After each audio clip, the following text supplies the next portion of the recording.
So when it says if you're seeking freedom in a revolution, that has to do with the first chakra.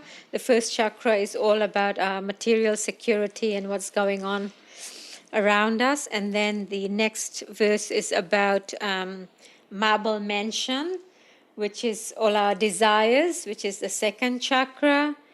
And then what's the one after marble mansion? Throne of power, that's right. So the power has to do with the third chakra, the fire chakra. And then what was the next one? Cast away desires, you know, how our desires reside in the heart. And then I think one of the lines there is cast away desires. You'll be free for you. Yeah, and then it talks about something, yeah. Sorry. I thought I knew that song really well. Like, yeah, when you pick it though, it's a bit like, what page was it? 105. Sorry, I'm standing in the camera. And then when it talks about, that's right, cast away desires, why barter like a beggar? So that has to do with the heart chakra. And then it says if you're seeking freedom, seek it in the mountains, God's sunlight on your shoulders. So that's the higher chakras from the throat upwards. And so as we sing this song, really what it does at an energetic level is it brings our energy up. So next time when we sing it, like maybe we can sing it with the awareness of the chakras. I think that'll be quite a lovely thing to do.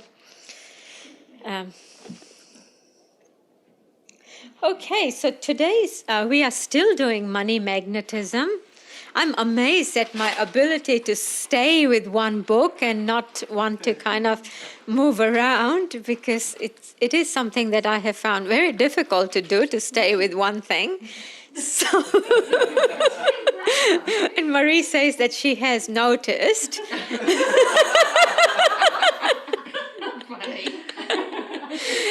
And so I think I do need a pat on my back for having stayed. And we are up to, is it week 6 for money magnetism? So it's actually not that long, but it's still long enough for me to stay focused. And sorry, I had found something in the autobiography that I wanted you to go through with us one day, but I'm saving it until that book's finished.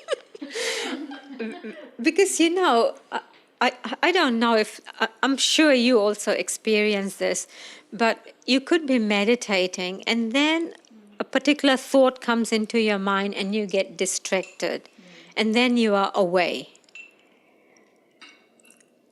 Almost not coming back to where you're supposed to be. But this doesn't just happen in meditation. Even in our everyday activities, we are doing that sort of thing. We could be doing one thing and something else comes and distracts us. And then that thing that we were supposed to be doing just doesn't get done.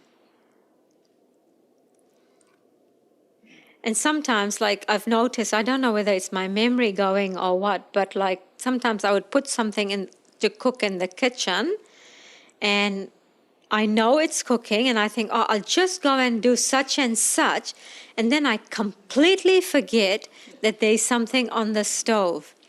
And so these days, I don't leave the kitchen when something is on the stove because no matter, you know, it's very easy to get distracted.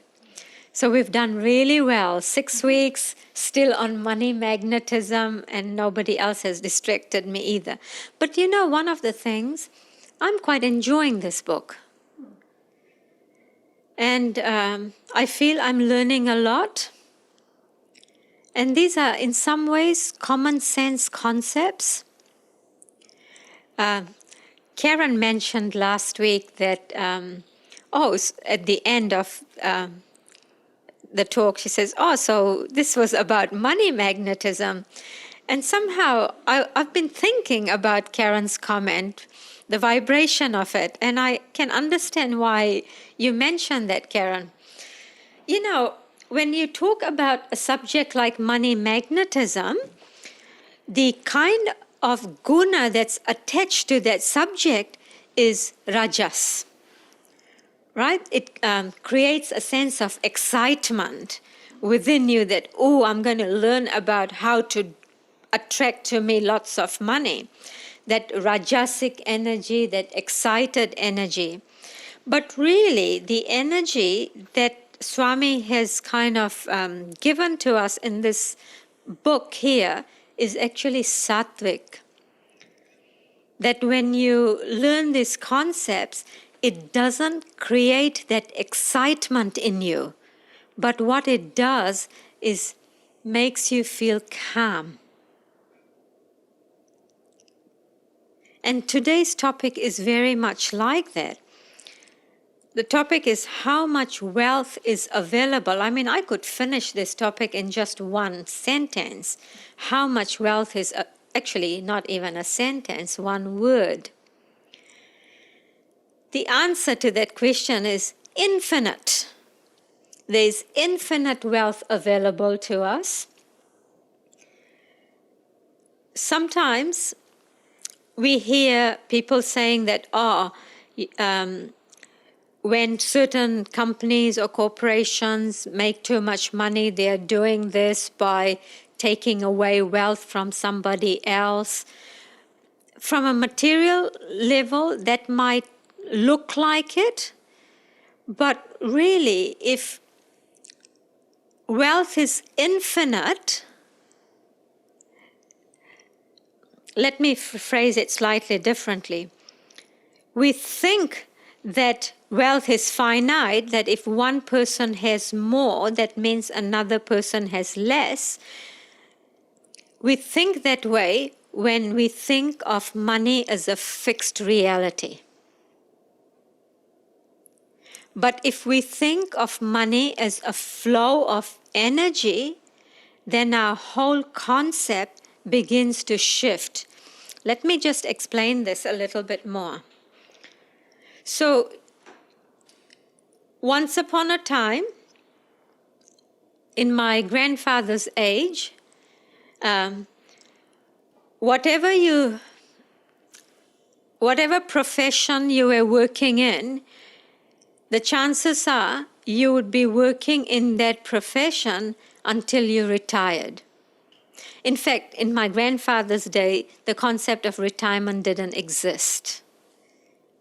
And my grandfather was a tailor, and he was sewing all the way until he probably couldn't sew at all. Towards the very end of his life, he was still sewing. And so that was that age. And then what then started to happen is people would stay in one job for a while, and then they would shift to something else. Sometimes even changing their careers completely. And that became quite common. What I'm trying to get to here is in the Dark Ages, there was a lot of emphasis on form. Things stayed the same for long periods of time.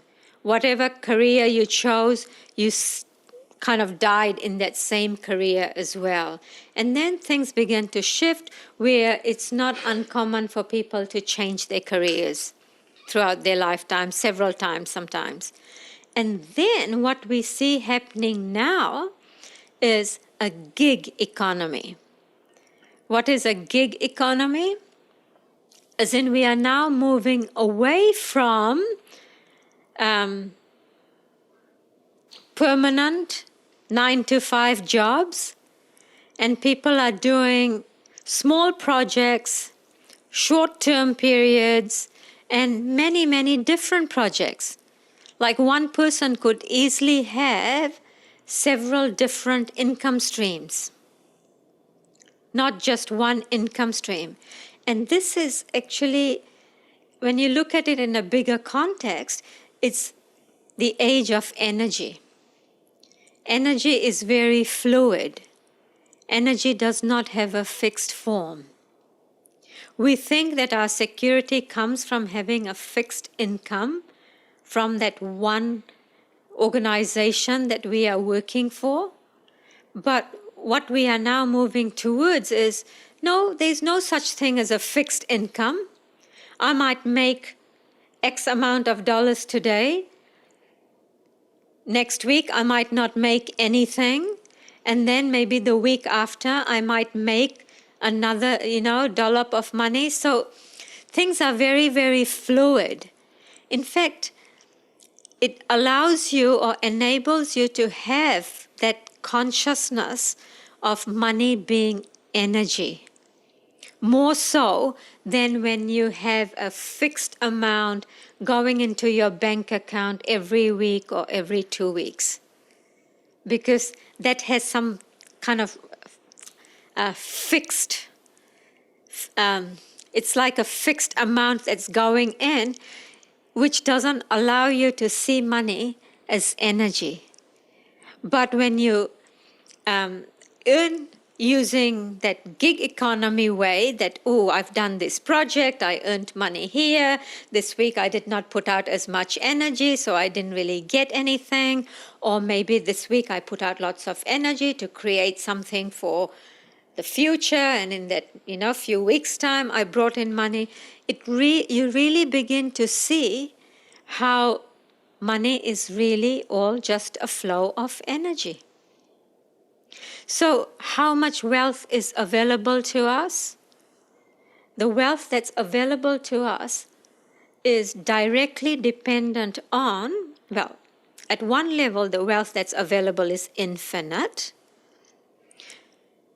At the same time, how much wealth is available to you is dependent on your energy.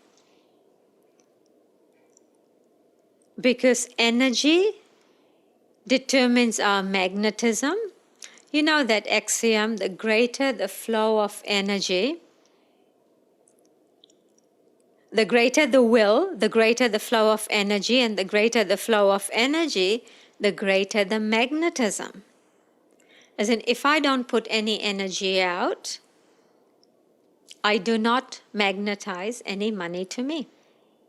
The more energy I put out, the more money I magnetize to myself.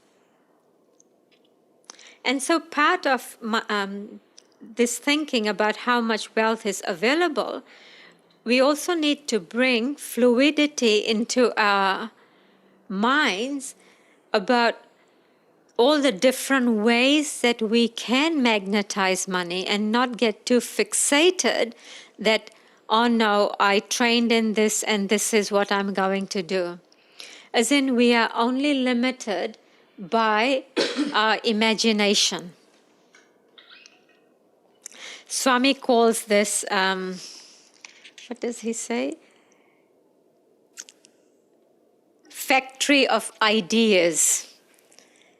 If our factory of ideas is not producing any ideas, then our ability to access that wealth is limited.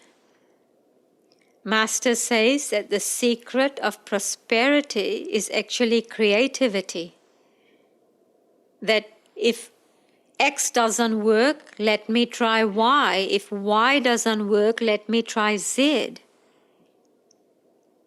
But when we become too fixed in our ways or in how I need to draw money to me, then you kind of, Divine Mother might be, trying to show you other ways, but you are so fixed on that dream job, or you are so fixed in what you think you can do, that you close the doors to everything else. The other aspect of how much wealth is available has to do with how we use our wealth.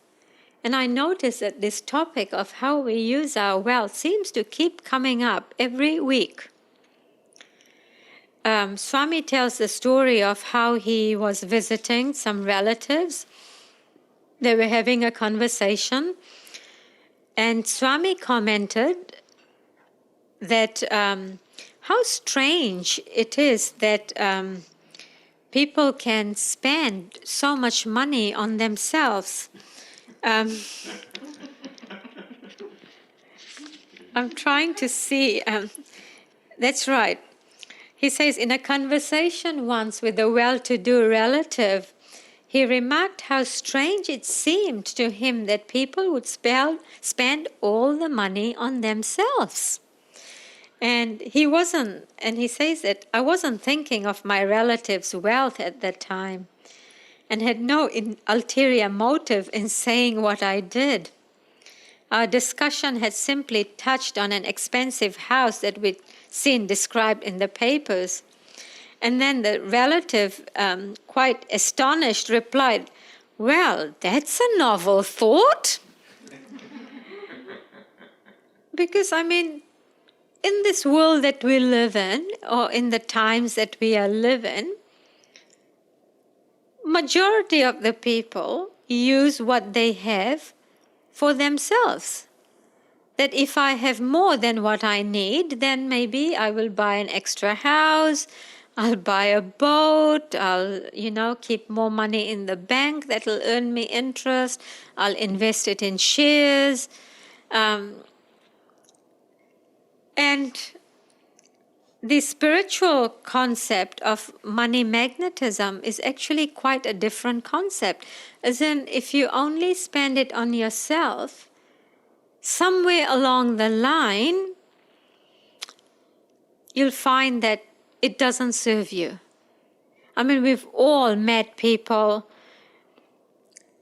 we all even know in our own selves that just because you have money does not mean that you'll be happy. It does not mean that all your problems will go away. Steve Jobs, I remember reading, he said that what money can do is buy you a very expensive hospital bed. That was in his last days. That's what he said. And Arun was just telling me just the other day that money can buy a house, but it doesn't buy a home. And there were quite a few other things that money can buy you a bed, but it can't buy you sleep. It can buy you food, but it can't buy you an appetite. And there were a few other things there as well. And these things are so true. Money can buy you lots of things, but it cannot bring us fulfillment. It cannot bring us happiness. It cannot necessarily bring us health. Yes, we might have a greater ability to afford health care for us, but it still doesn't mean that, it can buy us any health. Swami tells a story, not in this chapter, but somewhere else. And he says that when you don't have much money, you tend to get better much quicker when you get sick. And he tells the story of when he was in Mexico. And I think he got sick. He didn't have much money. And he discharged himself much sooner than what you would have if you did have money. So,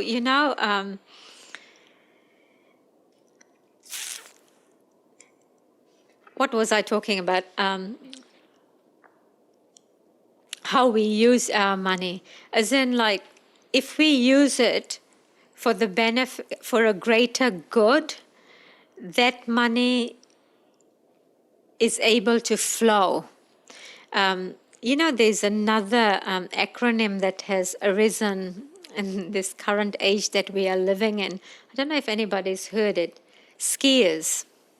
Has anybody heard of skiers? SKI. Spend your kids' inheritance.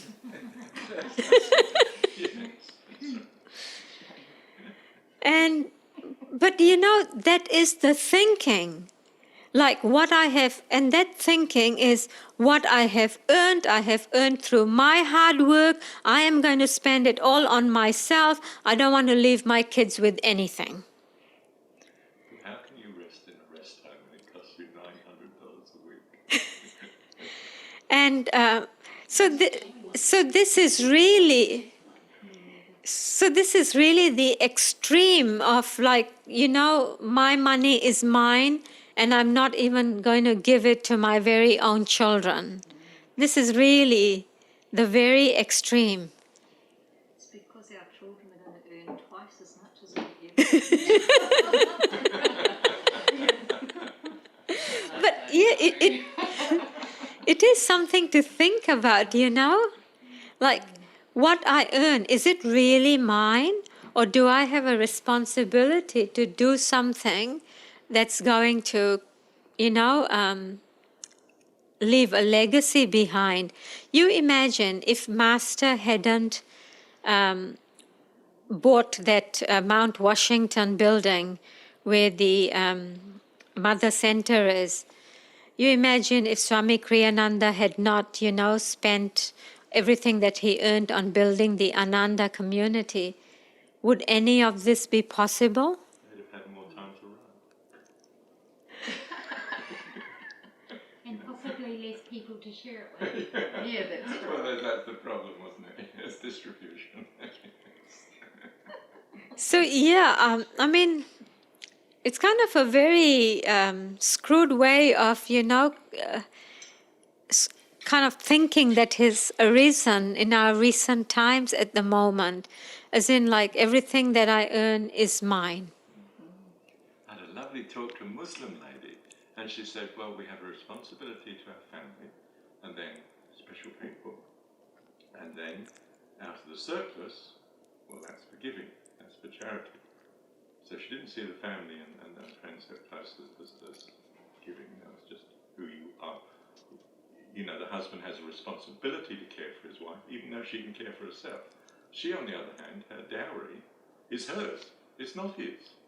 So she can be running a business, albeit from home, of course, because you're a Muslim, you can't go out, as a woman, in some groups. And but the money does not belong to him. I thought, my goodness, this is a different culture.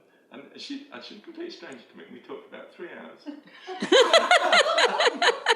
Fanatical Christian with this very serious Muslim lady. And it was like we prayed with each other in the end. Would you believe it? I couldn't believe What, it. pray to each other to stop? No! I am joking. But yeah, the concept was that, and that it also struck me strangely, it was a shame to beg. Now, I know in a sense to be a beggar was a shame in the past, in European type culture, but it was a shame to beg, and you could only beg in the, whatever it is, Muslim law, if you were really at the point where you didn't have food. Then that was something you were allowed to beg in principle. And if, on the other hand, you were unemployed and so on, it was the duty of your society to find you work and so on that you could. It's just different concepts in a different religion. Just marvellous, yeah. wonder if that's practice though. Pardon? Wonder if that part's practice. Yeah, I guess that's which society, yeah. Which branch of Islam, that's right, yeah. I've lost a word that I'm looking for.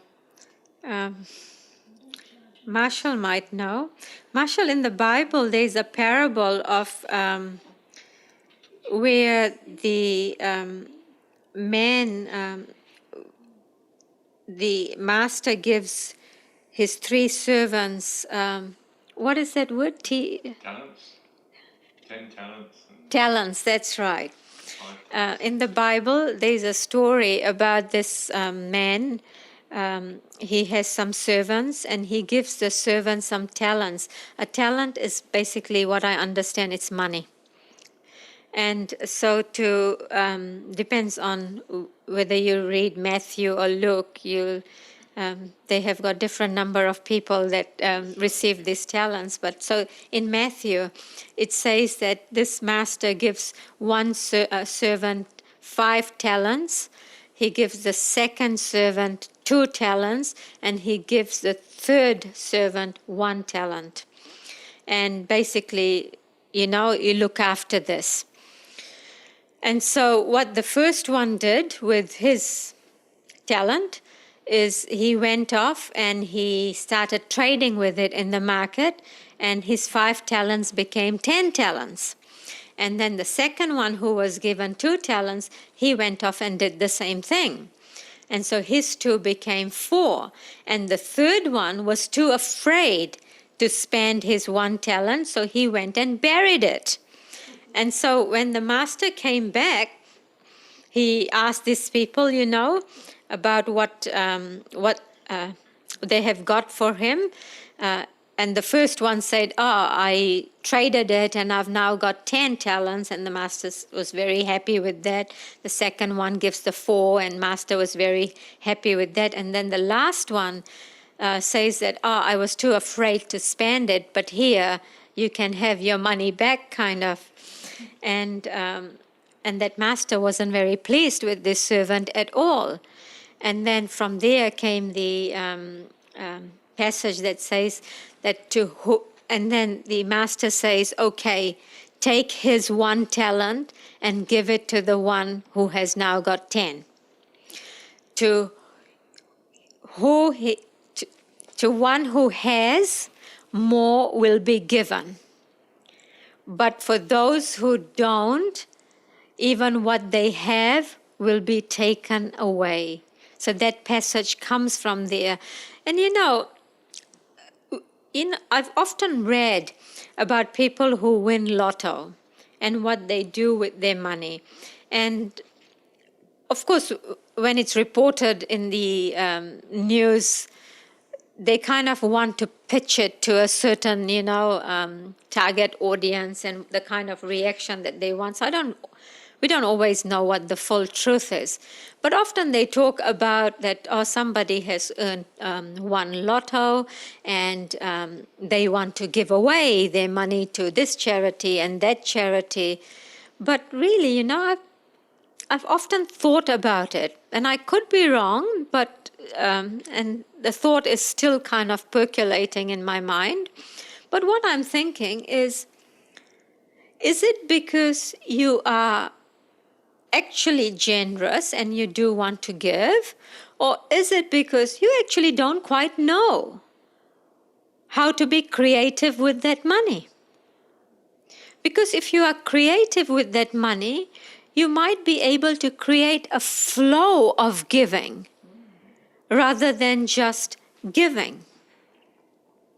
Because at the end of it, you then end up with nothing. And I think in one of the weeks I asked everybody here to think about this, that if you did come across a sum of money and say that sum is a little bit bigger than what your mortgage is, what is it that you will do with it? Because that will tell you a lot about your consciousness. Are you going to save that money for a rainy day? I mean, I'm not against saving. It's important to have something that is readily accessible. That's liquid cash. But how much liquid cash is enough liquid cash to have? I often hear people saying, I don't want to dip into my savings. I'll tell you a story. This is an accountant speaking as well, isn't it? Yeah, I was an accountant once upon a time. And I think the concept of flow works a lot better than thinking of money as a fixed quantity. Marshall had mentioned something before we started about Arun. Arun was the president of a non-profit organization when we lived in Palmerston North. And this non-profit organization had something like, I can't remember exactly, say $30,000. And they had that $30,000 for a long, long period of time. and they had invested in something that was earning them interest. And from the interest that was coming, they used to pay, they had a building, so they used to pay rates and insurance and those sort of expenses. And the people who were there looking after all of that before Arun never wanted to spend that money. Like, it's like, we've got this 30,000, we have to keep this 30,000 because this 30,000 is going to bring us interest, which pays all our expenses. Arun thinks quite differently. He feels that we need to put this $30,000 to use, because if we put it to use, our ability to generate from it will be much greater.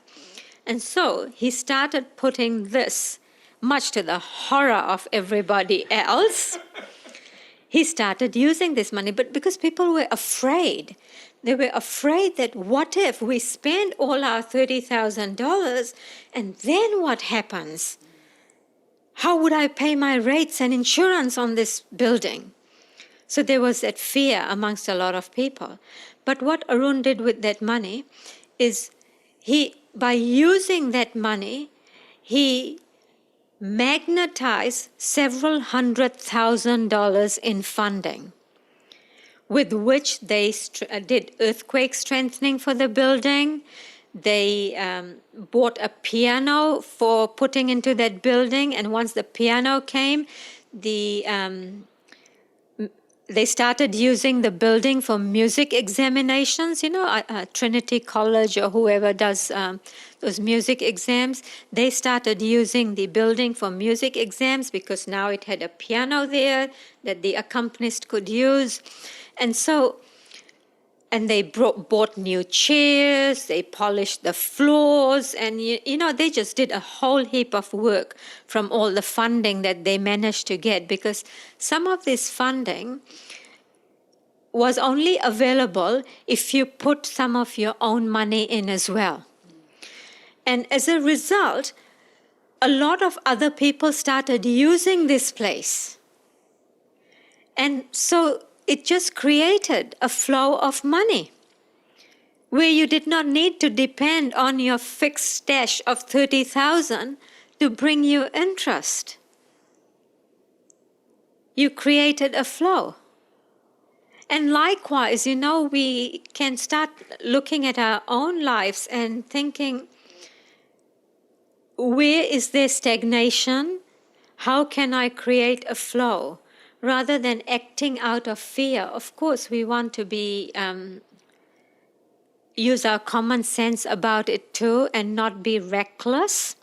Nobody is suggesting recklessness, but starting in small ways to see what happens if you start creating some kind of a flow.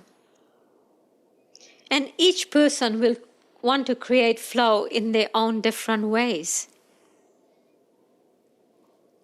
Arun loves to buy plants, divides them, puts them in the ground, waits for them to be ready, and then he sells them. So, and he often gets these plants free.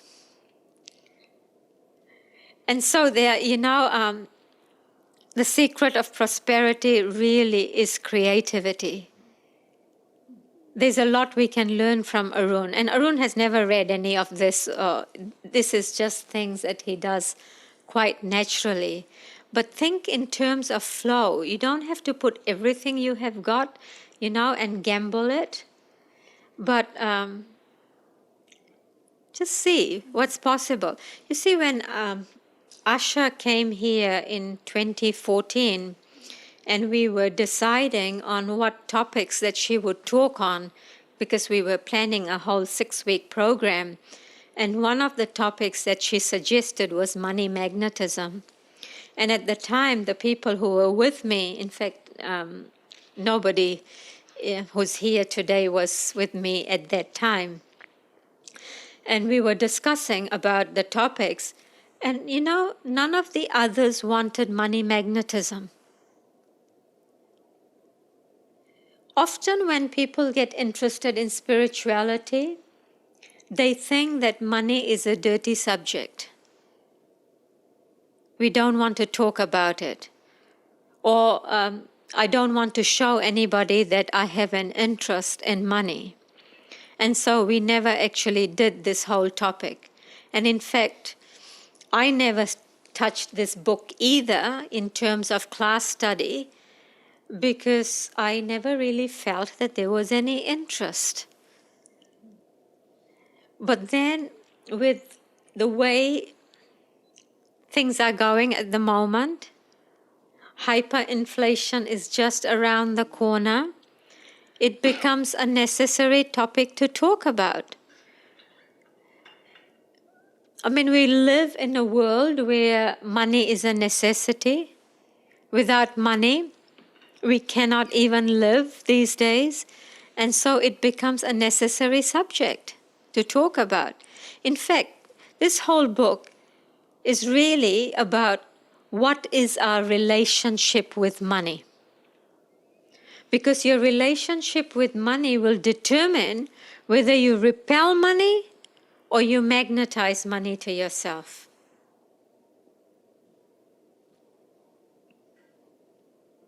Money just happens to be a necessity. Master says that every altruistic project at some point or another comes down to needing money. And the more we can have open conversations about money, the better. Like, we talk about everything else. So why does money have to be, off limits? What else is here?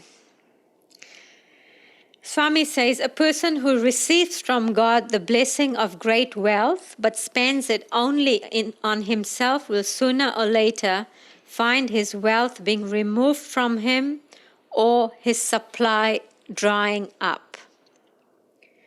Whatever we are given in this world, whether it's money, popularity, or talent, should be taken as an opportunity for service. So always, having a bigger picture in mind.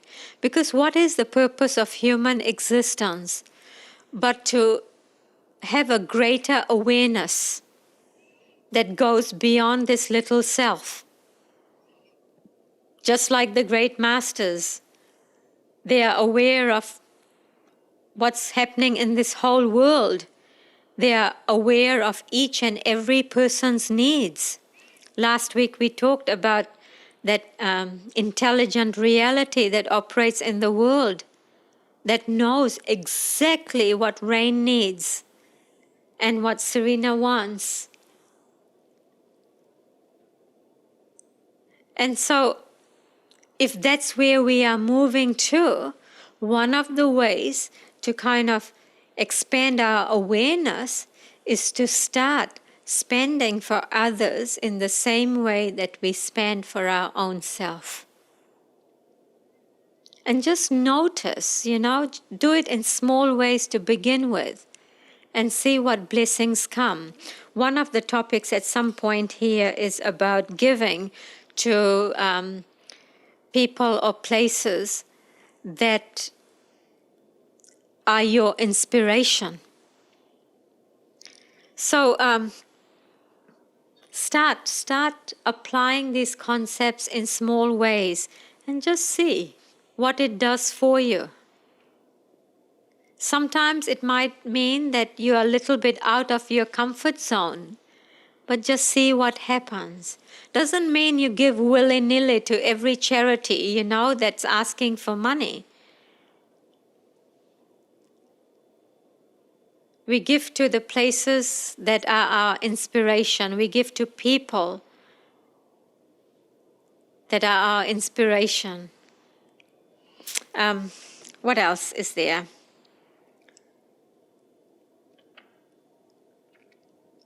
It says the more you use your energy, the more you'll find that you generate energy.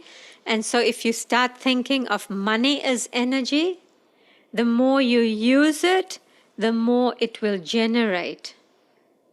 Like money in the bank might give you 1% interest before the interest rates went up. For a long period of time, term deposits weren't earning anything. But if you did something with that money, it might have generated a lot more for you.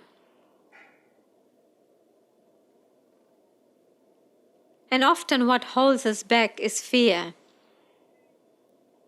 Fear that I may not have enough at some point in future. And most people, by the time they leave this planet, they usually leave behind a lot of money that they haven't used.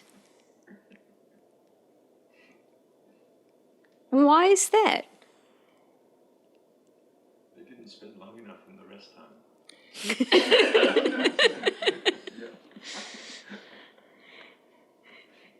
And even, when they're at that stage, I have heard people say, oh no, I don't have money, even though they may have a lot of money. As in, wealth is really a state of mind. If you think that when you win lotto, then you will, be more generous, well, start being generous now in the little that you have.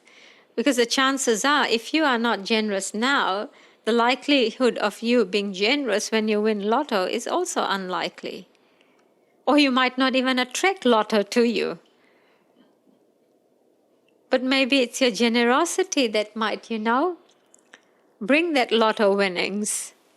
Like whatever you think you will be once you get that pot of gold, be that right now. Be that right now. And just see what miracles happen in your life.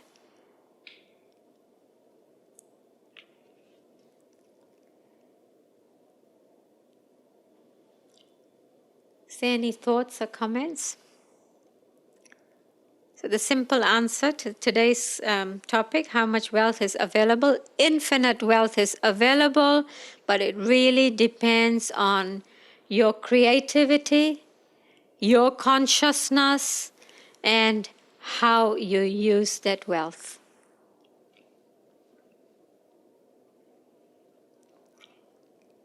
Shall we take a peek at what's next week's topic? To live wisely, give.